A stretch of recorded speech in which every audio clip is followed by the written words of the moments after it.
In a world where we are told to speak up and fast, witty chatter is considered as charisma and confidence, silence and introversion might seem like a disadvantage and a sign of weakness.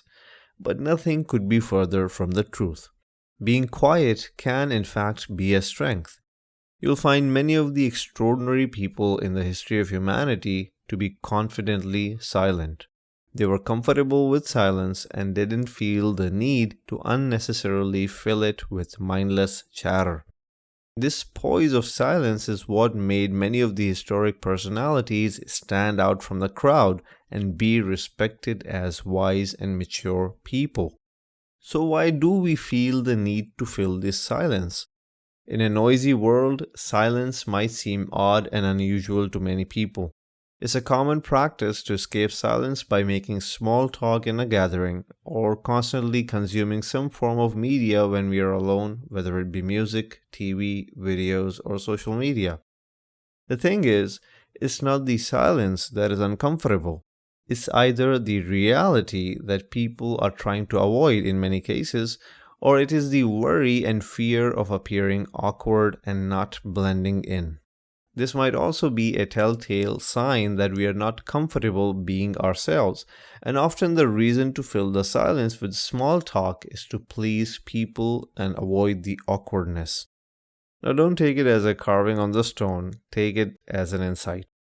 So, if you're tired of constantly pushing yourselves to participate in a small talk and avoid this awkwardness of silence, here are 8 life transforming insights into the power of silence that will make you embrace silence and introversion with confidence. Often, wise and knowledgeable people speak less than an average person. Their selection of words is often very mindful and they don't speak unless there's a purpose to say something. People who talk a lot and talk unnecessarily give off signs of immaturity and being ungrounded, whereas those who are confidently silent project an intimidating aura. People think twice before saying something to this person. Someone who is confident and comfortable with silence shows that he or she is secure within themselves and don't feel the need to prove anything. When you speak less, you tend to maintain boundaries and a healthy distance from people. Often the reason why a lot of people lose respect for each other is that they cross each other's personal boundaries and get too much into each other's personal lives. When you have a habit of speaking less and speaking mindfully, you avoid such unnecessary intrusions into other people's lives, and in turn, they too respect your distance and privacy. Being a little bit reserved is good to maintain healthy and respectable relations with people and avoid clashes and toxicity. Being grounded means that the overall energy balance of your mind, body, and soul is firmly rooted like a strong, deep-rooted tree. Physically, it is represented as the energy being centered at the base of your abdomen and in your legs. When you talk too much, your overall energy balance shifts from your lower body to your upper body, and in fact towards your head and neck region, making your energy ungrounded and unstable.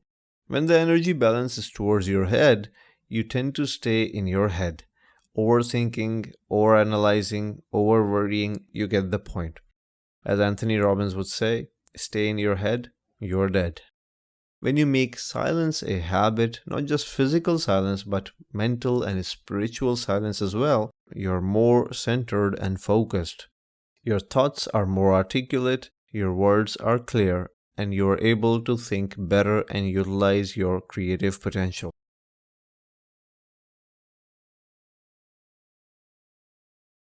A huge part of effective and fruitful communication is active listening, especially when it comes to building lasting relationships. Dale Carnegie, in his book How to Win Friends and Influence People, emphasized a lot on talking less and actively listening to people during conversations, focusing your full attention towards understanding what the other person has to say. Honestly, this is one of the most important ways to build good relations with people.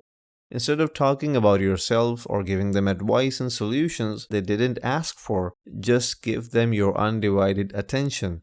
People will absolutely love you for that and will perceive you as a trustworthy, sincere, and kind hearted individual. Sincere people who take an interest in what others have to say are rare nowadays, and a lot of people deeply appreciate these kinds of individuals. For most of the introverted people, unnecessary and impulsive chatters are like tiny holes in a bucket of water, constantly leaking and wasting precious water. Since the holes are small, you don't notice the leakage right away, but by the end of the day, your bucket is empty without you even using the water for yourself. And you wonder, where did all the water go? Personally speaking, I noticed that my productivity usually went down when I talked too much. And as I developed the habit of speaking less and conserving my speech, even when I have the urge to speak, my overall productivity went up like 5 times. No exaggeration. I had more mental energy to put towards the things that really matter. As a blogger and content creator, I noticed that when I spoke less, I had a lot more to say in the content that I'm producing, and a lot more ideas started flowing through my head. Since I was preserving my energy by remaining quiet, I was naturally drawn to walk the talk rather than just endlessly talking about the ideas. I think it's important that we must learn to be selective about conserving our mental energy so that we would invest it purposefully in places that really matter. When you speak impulsively, you often tend to lose control over what you're speaking. As long as your words are within your mouth, you have control over them. You can choose wisely what to say and what not to say, but once they leave your mouth, you can't take them back. So it's a more mature approach to keep quiet as you listen and observe. And when you do speak, speak precisely and choose your words wisely. Arguments are often endless exchange of justifications back and forth. So if you keep talking back, it'll keep going on. Even if you win an argument by shutting the other person down, you don't necessarily win. In fact, you often compromise the bond and relation in trying to prove a petty point. In many arguments, gentle silence is enough to allow the other person to cool down, relax, and get settled. When you're quiet, they might realize their own mistakes by themselves without you trying to prove them wrong, and they might begin to take your perspective into consideration.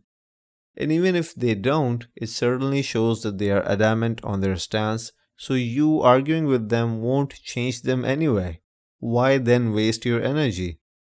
Accepting and living with differences brings much more peace of mind than trying to convince other people. In this context, we often underestimate how powerful silence can be in building healthy relationships and settling heated arguments.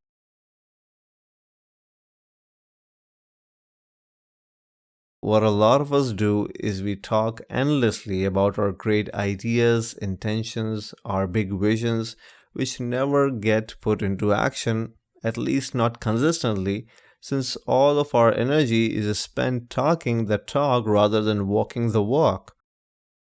Since people appreciate our great ideas before we even put them into action, our brain receives all that appreciation and acknowledgement as a reward, getting a false sense of achievement that fulfills the inner hunger to achieve the target.